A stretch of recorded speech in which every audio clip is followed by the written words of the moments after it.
Morning everybody. बच्चों, अगले lecture में हमने अभ्यास का प्रश्न किया था। तो बच्चों, आज हम स्वाध्याय के प्रश्न करने वाले हैं। स्वाध्याय में प्रश्न 1 जो दिया गया है, निम्नलिखित प्रश्नों के उत्तर लिखिए। जिसमें पहला प्रश्न है, कंप्यूटर और इंटरनेट से हमें क्या लाभ हुए हैं। तो बच्चों, हमने कविता समझ ली है। इसके आधार पर आपको जो कंप्यूटर और इंटरनेट से लाभ हुए हैं वो भी आप लिख सकते हैं। तो कंप्यूटर और इंटरनेट से हमें क्या लाभ हुए हैं, तो कंप्यूटर से हमें बड़ी से बड़ी गणना भी पलक झपकते ही हो जाती है। सभी काम हमारे लिए आसान हो गए हैं। बटन दबाते ही बैंक का पूरा अकाउंट का खाता आपके सामने खुल जाता है। घर बैठे रेलवे और हवाई सफ़र के टिकट बुक करा सकते हैं। सेना, शिक्षा आदि तमाम क्षेत्रों में कंप्यूटर का उपयोग वरदान रूप सिद्ध हुआ है। इंटरनेट जानकारी का भंडार है। इससे किसी भी क्षेत्र से संबंधित पूरी और प्रामाणिक जानकारी आपको मिल सकती है। दूसरा प्रश्न हमें यहाँ दिया गया है, समय और शक्ति की बचत कैसे होती है। तो बच्चों, समय और शक्ति की बचत कैसे होती है, तो कंप्यूटर जैसे वैज्ञानिक उपकरण के प्रयोग से समय और शक्ति की बचत होती है। कैसे होती है, तो वैज्ञानिक उपकरण कौन से, तो कंप्यूटर जैसे वैज्ञानिक उपकरण के प्रयोग से समय और शक्ति की बचत होती है। फिर दिया गया है, किन उपकरणों के माध्यम से संदेशा व्यवहार हो सकता है। तो किन उपकरणों के माध्यम से संदेशा व्यवहार हो सकता है। एक तो आप सब लोग मोबाइल का उपयोग करते हैं, जिसके कारण संदेशा व्यवहार हो सकता है। फिर क्या है, तो टेलीफोन। पहले के ज़माने में टेलीफोन था, अब मोबाइल आ गया है। मैंने आपको क्लास में भी बताया था, फैक्स जैसे उपकरण के माध्यम से संदेशा व्यवहार हो सकता है। चौथा प्रश्न है, हम धरती पर सुख सुविधा कैसे निर्माण करेंगे। तो कैसे निर्माण करेंगे, हम विज्ञान के नए नए उपकरण का सही उपयोग कर कर धरती पर सुख और सुविधा का निर्माण करेंगे। कैसे करेंगे, तो हम विज्ञान के नए नए उपकरण का सही उपयोग कर कर धरती पर सुख और सुविधा का निर्माण करेंगे। पांचवा प्रश्न दिया गया है, क्या करने से हम दुनिया में यश पा सकते हैं। तो हम पिछड़ेपन को छोड़कर समय के साथ आगे बढ़े तो दुनिया में यश पा सकते हैं। कैसे पा सकते हैं, तो हम पिछड़ेपन को छोड़कर समय के साथ आगे बढ़े तो दुनिया में यश पा सकते हैं। छठा प्रश्न दिया गया है, तुम्हें विज्ञान का कौन सा आविष्कार सबसे अच्छा लगता है और क्यों। तो आपको विज्ञान का कौन सा आविष्कार सबसे अच्छा लगता है वह आप लिख सकते हैं। तो मैं यहाँ आपको बताती हूँ, एक उदाहरण के तौर पर हमें टेलीविज़न का आविष्कार सबसे अच्छा लगता है। क्यों, तो पहले के ज़माने में टेलीविज़न ही हमारे लिए वरदान रूप साबित हुआ था। क्यों, तो क्योंकि यह तरह तरह के माध्यम से हमारा मनोरंजन पूरा करता है। इसलिए मुझे टेलीविज़न का आविष्कार सबसे अच्छा लगता है। फिर सातवां प्रश्न है, कवि किसकी जय जयकार करते हैं। तो कवि किसान, जवान और विज्ञान की जय जयकार करते हैं। किसकी जय जयकार करते हैं, काव्य की पहली पंक्ति में ही हमें बताया गया है कि कवि किसान, जवान और विज्ञान की जय जयकार करता है। विज्ञान ने कौन सी डगर आसान बना दी है। तो कौन सी डगर आसान बना दी है, तो विज्ञान ने मानव की विजय श्री दिलाने वाली डगर आसान बना दी है। कौन सी डगर, तो विज्ञान ने मानव की विजय श्री बनाने वाली डगर को आसान बना दी है।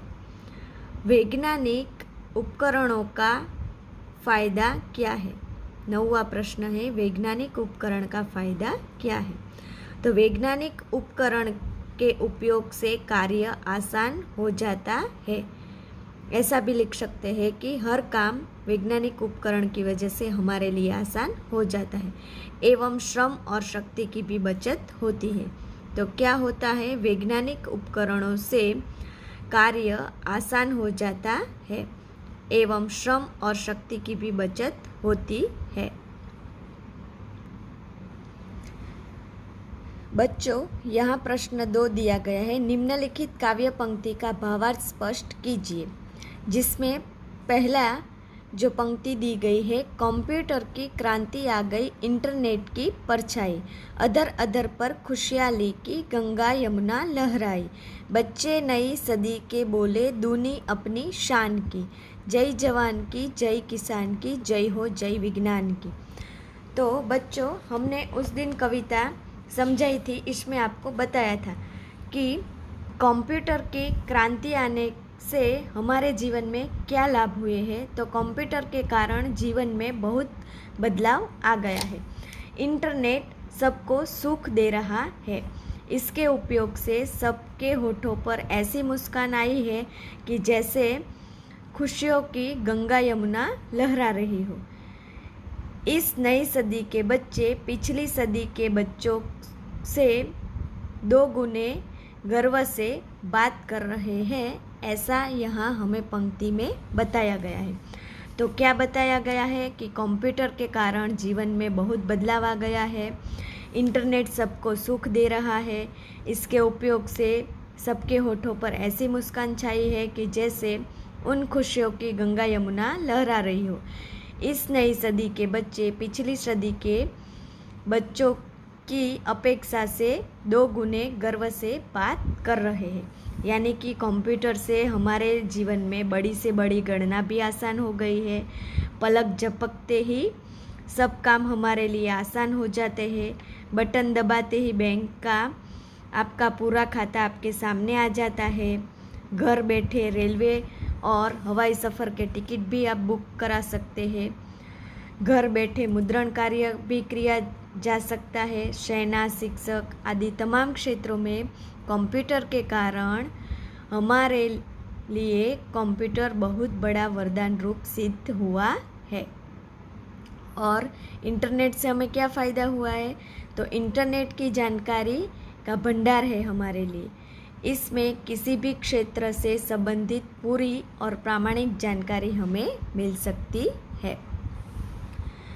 फिर दूसरी हमें यहाँ पंक्ति दी गई है, चले समय के साथ तभी तो दुनिया में यश पाएंगे, इस वसुधा पर स्वर्ण सवेरा निज प्रयास से लाएंगे, फिर करनी शुरुआत सभी को मानवता के गान की, जय जवान की जय किसान की जय हो जय विज्ञान की। तो बच्चों, यहाँ क्या बताया गया है कि हम समय के साथ चले तो ही दुनिया में यश पाएंगे। यदि हम समय और शक्ति का सही उपयोग नहीं करते तो आज देश ने जो प्रगति की है वह नहीं होती। इसलिए हमें भी समय के साथ चलना होगा और दुनिया में यश पाना होगा।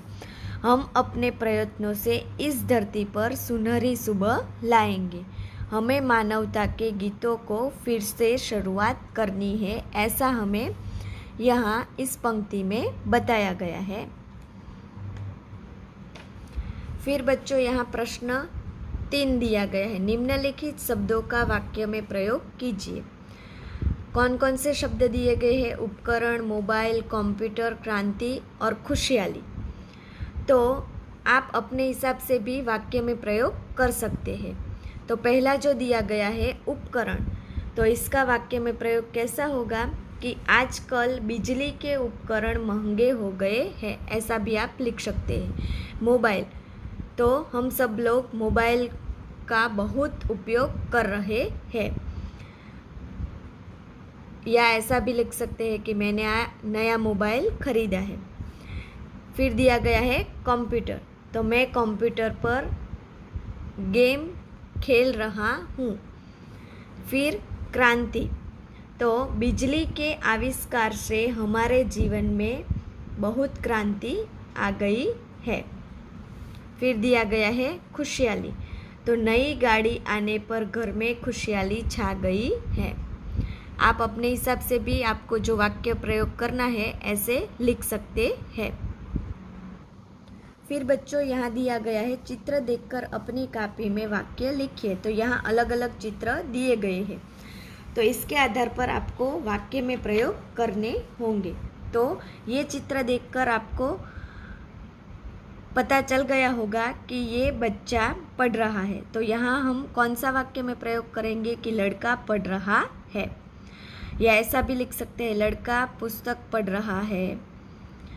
दूसरा दिया गया है मोर नाच रहा है। तीसरा हमें दिखाई देता है लड़की दौड़ रही है। फिर यहाँ दिखाई देता है लड़का पानी पी रहा है। फिर पांचवा वाक्य, पांचवें चित्र में हमें दिखाई देता है लड़का स्नान कर रहा है। फिर छठे चित्र में दिखाई देता है लड़का कूड़ेदान में केले के छिलके डाल रहा है। फिर यहाँ दिखाई देता है सातवां चित्र में लड़का क्रिकेट खेल रहा है। आठवें चित्र में हमें दिखाई देता है धोबी कपड़े धो रहा है। नौवें चित्र में हमें दिखाई देता है लड़का बीमार लड़के को पहिए वाली कुर्सी पर बिठाकर ले जा रहा है। 10वें चित्र में हमें दिखाई देता है बालक सो रहा है।